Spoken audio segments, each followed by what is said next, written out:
I'm Beth. I'm 34 years old, married to Dave, and we have a 9-month-old daughter, we grown now. I wanted to share a little bit of my testimony, just because it does feel like we turned up and we're kind of here now to stay, and maybe you don't know that much about us. So I'll just share a little bit. When I started writing last night, there's lots of things I could say, but if I just share a few things, and then feel free to ask me things you might be interested in, or things that we're not interested in. So I was brought up in a Christian family, which I really thank God for, and a lot of you might have met my mum and dad. They've been here. My dad's preached a few times. Peter and Kath Hannam. They were at Huddersfield Dealing. My dad was the pastor there for 32 years, and they retired a couple of years ago. But they are amazing parents. I really thank God for such godly parents who set me an example growing up and continue to do so in their marriage and in parenting skills. I was born in Beverley, East Yorkshire, because my dad was the minister of Driffield Ealing Church for a few years, but then we did move to Huddersfield when I was 2. So I was in Huddersfield Ealing Church for 32 years as well.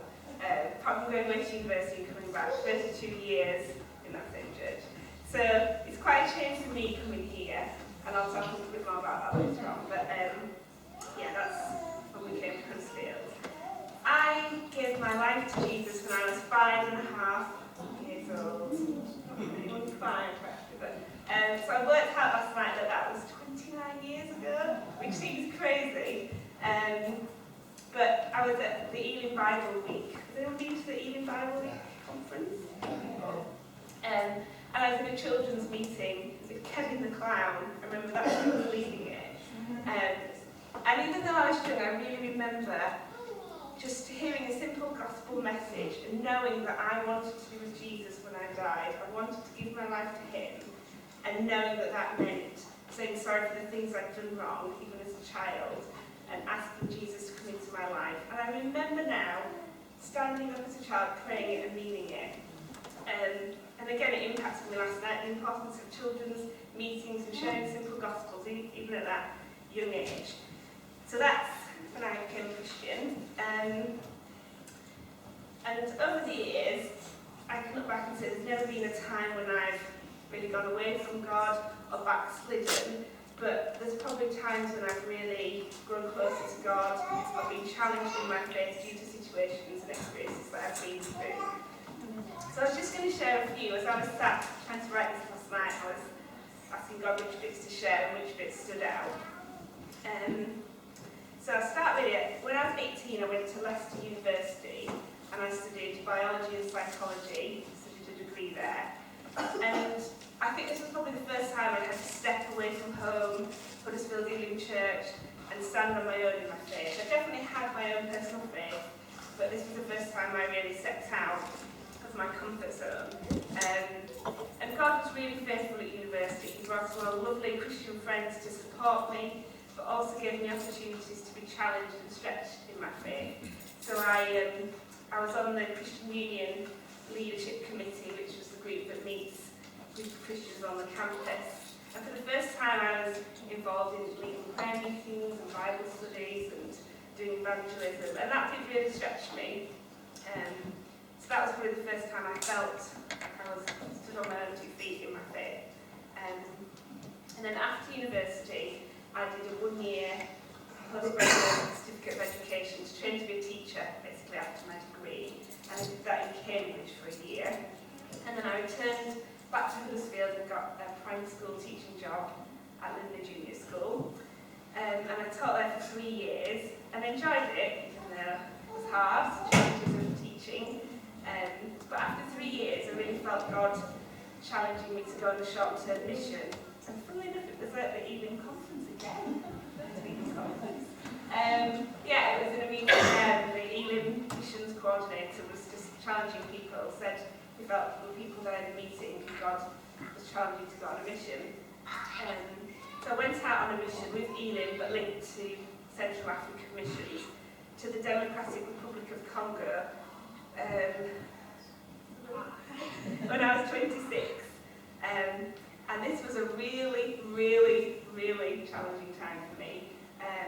I went out on my own, even though there were missionaries out there, but they were all much older and doing their own work, and so I felt very much on my own, trying to be involved in the work there. But I felt really lonely at that time, because I'm quite a sociable person and I'd always had friends and family around. I felt like for the first time I was in a strange country with a different language and no support around me. And really I felt like it was a daily challenge. For the first time ever, I was praying for everything, for safety, for health, for strength to do the work that I was doing, which was being involved in local schools, some work with street children. And I did really enjoy the work, but it was really tough. And I remember reading Psalm 91 almost every day, and verse 2 is, He's my refuge and fortress, my God in whom I trust. And I remember having to hold on to it and cling to it like never before. And I put, although it was a really hard time, and I was like, why did I do this? Why did I say I come to Africa? I know that it was through everything being stripped away, not having family, not having friends, not having the church support, that I had to really cling to God. And it was kind of a new experience for me. But God really drew me to Himself, and He kept me safe. I wasn't ill there, and it was a really good time at the end. But I just put it was a time when I really learned to trust in God and stand on Him. So then I returned back to Huddersfield and got another teaching job in a school in Murfield, just for a year. And about the Christmas time, I just got a viral throat infection, which should have been nothing really. Anyone who's had a throat infection, just maybe like a 2-week illness. But that viral throat infection developed into post-viral fatigue. And so from the December, I never went back to a teaching job in the January. And I had the whole rest of the academic year off to the July, August. And it was only a 1-year teaching contract, so at the end of that year I didn't have a job to go back to. And basically, I just had no energy. I didn't have any energy to walk to the corner shop, even to do much around the house. I felt weak and achy. And so this was a hard time in a different way to being in Africa. I felt quite low in myself and not understanding again why this had happened, why I didn't have energy and why I was not bouncing back, why God didn't just restore my energy like that.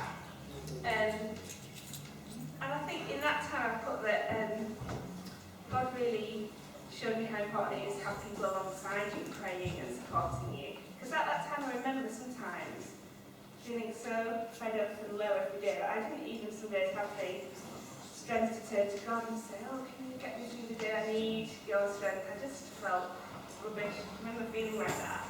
And I put it kind of highlighted to me now how important it is when you're praying for the people to share. I'm really praying for you. I know you might feel like you can't do much this time, even turn to God, but the prayers and support of the people get you through these times. And I've had friends and family really supporting me in praying. And in that, I did know God in those still quiet times, but it was really tough and it was hard. It was hard to understand it. But I put in that time that I learned a few things, and I felt like God was saying, I'll restore that time that you've missed. Even though it's only a short time, and I'm sure you might have hard longer times, but just in those few months I felt like, what's that verse? God will restore what the Lord, yes, and I really felt that. And so after I'd got better about the summer, I felt like God would say, well, one thing, I was going out with Dave at the time, and is this the man I should marry? Is this the man for me? There's a whole long story that day, but I'm not going to get into it. You'll have to ask me another time, because it goes on and on. But kind of figuring out at that time, I really felt like God was saying, this is a loving, caring man. This is the man for you, because he'd come round and visit me every day when I was ill at my mum and dad's house and really being there and supporting me. So it really felt like through that kind of place I thought, this is me, and lots of other things. But I'm going to...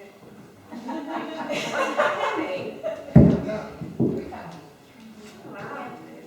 And the second thing was because I'd lost my job and I'd been in teaching for 4 years, through this illness, God kind of gave me a new direction, and I got a new job in my dream career, really. I'd always wanted to be an educational psychologist, and it was really hard to get into. And in the summer, when I knew I didn't have a job for September, I found a job as an assistant educational psychologist, and the closing date was 2 days later, and I applied, somehow got the job. That was a 1-year job, and then that led me to studying to become a qualified educational psychologist, which is the job I do now. So it was almost like I could never have imagined getting into that job, and I would have probably just gone back to teaching had I not been ill. So through bringing me out of teaching, God took me in a whole new direction that I wouldn't have even imagined. So that's the job I do now. I'm an educational psychologist. I'm currently on maternity leave, only for a few more weeks, working in leave.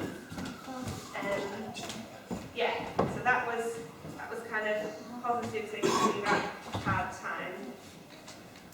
And then, really, I suppose, the last few years, just to sum up, so Dave and I got married in 2008, so that's 5 years this summer. And I was working in Leeds. We were both quite involved in Huddersfield, Ealing, various things, youth work, in the worship group, doing a small group together. There's been various things. And Eva was born on the 1st of October last year, and on the 1st of November, when she was 1 month old, we went down to Malvern, to the Ealing Bible College, for Dave to have his interview to be a minister in training. And I'm sure Dave will talk more about that. But when I married Dave, I knew that God had called him, or share this, into ministry, but I never wanted to encourage it, never wanted to be a pastor's wife. Have you seen my mum grow up and all that? So when Dave kind of felt the time was right, I was like, okay. So it's been a challenge, and if I'm honest with all of you, I would say to God, I'd really like Dave to be a minister in training in Huddersfield Evening Church, because that would have been really safe and comfortable. I could have stayed there, all worked out. But as I've shared just those few other experiences, God takes us out of our comfort zone and takes us into places where He wants us to be for a reason. And I might not have even been able to stand here and say this a couple of months ago, but now I really know that this is the right place for us to be. That's why I've been here for 3 months. We're now saying, if you have us, we will stay. And although I know it will still be hard, it's getting to know all of you and building relationships, we know that this is where